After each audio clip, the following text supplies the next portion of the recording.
it comes from an attachment to the one from whom we learned it. So was there someone in our life who told us, either very specifically or just through their actions, that we weren't enough? And especially if it's a parent, as children, believing that the parents are omniscient, they know everything, they're omnipotent, they're all powerful, that is essential for children. Like, we have to believe that our parents know everything and can do everything. And so whatever our parents tell us, we believe them. And as we grow, a lot of those patterns, you realize we're holding on to them addictively because it is so important to us to believe what our parent has told us. Because if I realize I'm worthy, and someone whom I really trusted, depended upon, told me I wasn't, well, it's a lot easier to go through my life feeling unworthy than it is to have to pull the rug out from underneath that whole relationship.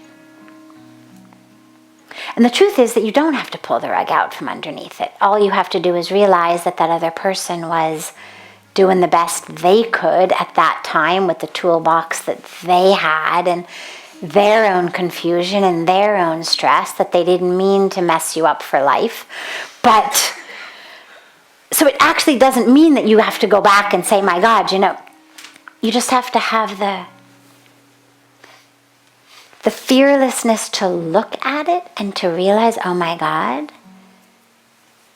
maybe they didn't know everything. Maybe they weren't right. Maybe they were fallible. Maybe they were scared. Maybe they didn't know anything that they were doing. Maybe it's only by God's grace that anything turned out right at all. And so we have to be prepared to let go of the attachment to the perfection of that being who told us. Also, some of us get it through loved ones. But it may simply be that the loved one didn't believe that they were worthy. And so even though they didn't necessarily give us the message that we weren't worthy, we learned that the way of thinking is, I'm not worthy enough. So if we had a parent, for example, who modeled for us all the time to themselves, oh, you're stupid, you're horrible, you're worthless, a parent who abused themselves in some way, well, that's what was modeled for us.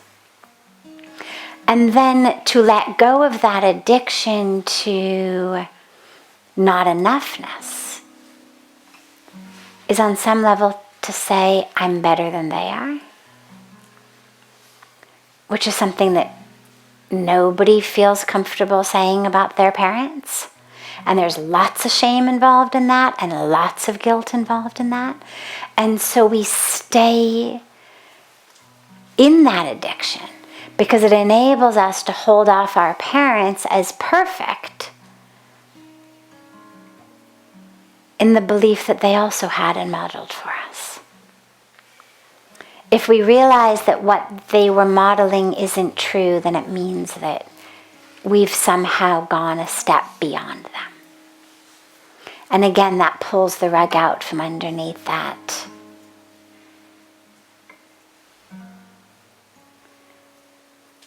archetype of the parental perfection.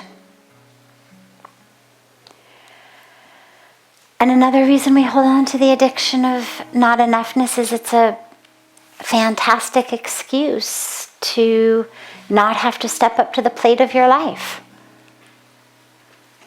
It sort of allows us to not actually ever work through our stuff, not actually ever have the inner experience and growth and transformation we're supposed to have.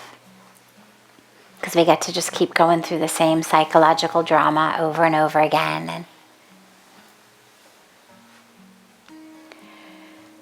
And this is where, as we've been speaking the last couple of nights, that emotional work really requires fearlessness.